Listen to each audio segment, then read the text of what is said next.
filed under. By the time the clock struck 7 p.m. Eastern Time on Saturday, 255 players heard their names called at the 2020 NFL Draft.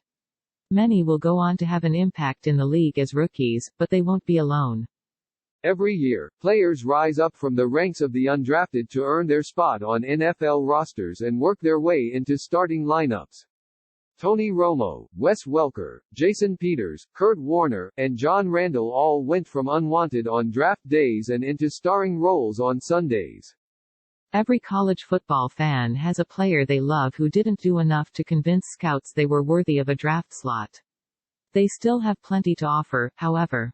These are the undrafted free agents we're most excited about after the conclusion of the draft and where they've signed so far. You might not know anything about Blankenship whatsoever, but just tell me this, how can you not draft this dude? Blankenship is not only known for his signature glasses that he wears during games, but he's also an excellent place kicker.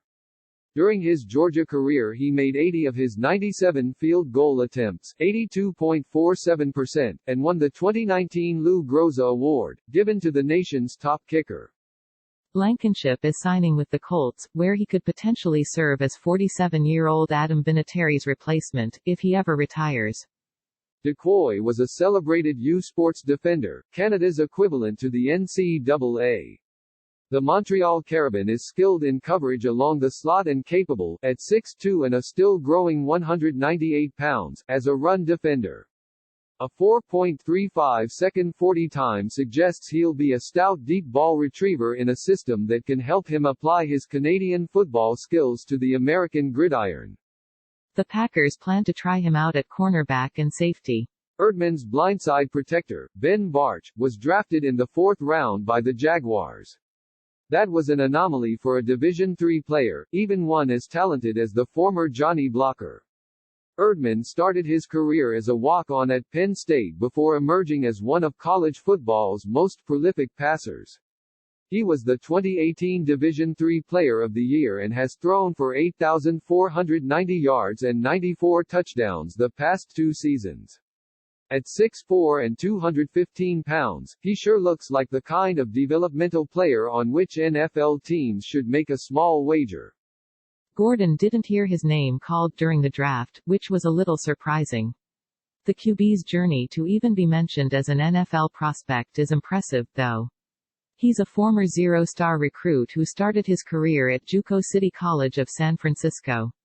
There, Gordon led his team to a 12-1 record and a California Community College Athletic Association championship. He then transferred to Washington State, where he was a backup, including for now Jaguars QB Gardner Minshew. When he finally got to start for the Cougs last season, Gordon accounted for 5,579 yards and 48 touchdowns.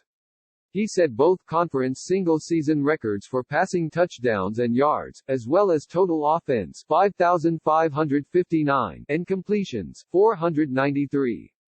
He signed with the Seahawks and will try to earn a roster spot as Russell Wilson's backup.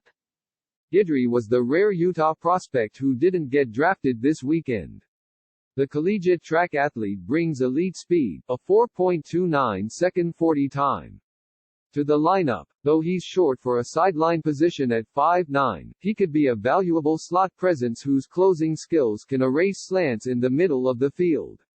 He's more of a pure athlete than a cornerback, despite spending 3 seasons as a starter with the Utes. But he was still a vital cog in a powerful secondary that saw 3 other members taken in the draft this year. He could fill a similar role in the NFL with the Jets, who had a need at cornerback but only used a 5th-round pick on the position this draft. Yes, there are now 2 Lamar Jacksons in the NFL. Jackson, a cornerback out of Nebraska, started for 3 seasons for the Huskers and was an integral part of their defense. As a senior in 2019, he finished with a career-high 40 tackles, 4 tackles for loss, 3 picks, and 2 forced fumbles. He finished his Nebraska career with 22 pass breakups, which ranks 10th in school history.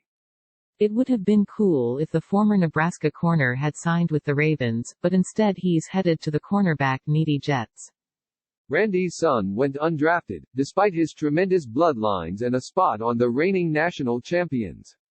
Moss had little pre-2019 impact in a college career that went from NC State to LSU with a medical redshirt in between, but his final season, 47 catches, 570 yards, 4 TDs, was promising enough that he was expected to hear his name called this weekend. Then he languished all the way to the free agent pile. While he lacks the length 6'2" and athleticism that made his father a star, he can handle himself as a blocker and spring free for big gains downfield. He moves smoothly but not explosively, though when the rubber meets the road, he's been able to create the separation needed to be a viable target downfield. Moss was unable to work out at the combine after his medical exams revealed he had a fractured foot, which might have hurt his draft stock. If he's healthy, he could be a coup for a Washington team without a number 1 tight end. Parker's cousin, Isaiah Coulter, became the first URI player drafted since 1986 when the Texans selected him in the 5th round. While Coulter has tremendous potential, he wasn't the Rams' most productive wideout. That honor goes to Parker, who led the Rams in receiving yards all 4 years he played in Kingston. Though the 6'2" wideout may not have the NFL potential that helped Coulter become a day 3 pick, he was a beast for Rhode Island. He led the CAA, one of FCS top conferences, in most receiving categories last fall. He won't challenge the top of the Cowboys' depth chart, but he has a chance to catch on if he brings that level of production to Dallas this offseason. If nothing else, Perkins showed in 2 seasons with Virginia that he's a gamer. The 6'3" quarterback led his team to the Orange Bowl in 2019 and gave the tough Florida defense a run for its money. Despite the Cavaliers entering as a 2-touchdown underdog, Perkins threw for 323 yards and 4 touchdowns in a 36-28 loss. He's certainly a project at the next level who needs to develop into more than a one-read-and-bail passer. But Perkins smashed school records at Virginia and brings a lot of upside and versatility to the Rams, whose QB room only consists of Jared Goff and John Wolford. Pinckney could have been a day 2 pick in 2018. Instead, he returned to a Vanderbilt team with an uncertain quarterback situation and struggled. The combination of a disappointing senior year and a slow performance at the NFL Scouting Combine, a 4.96-second 40-yard time, helped turn him from draft asset to a free agent. Some of this freefall was out of his control. His breakthrough 2018, 50 catches, 774 yards, 7 TDs, came alongside Kyle Shurmur, one of the steadiest quarterbacks in Vanderbilt history. That situation degraded to Riley Neal, Deuce Wallace, and Mo Hassan in 2019, leaving him in the lurch when it came to reliable targets downfield. It also left Vandy fans to wonder where the productive Tay from the prior season had gone. The Falcons are light on proven tight ends after losing Austin Hooper to free agency. If Pinckney can prove his senior season was a fluke, then he can end up being a valuable weapon for Matt Ryan. Taylor is an extremely raw prospect. He first played basketball at South Carolina State before turning his focus back to football, but at 6'8" and 308 pounds, he's a lean, agile specimen.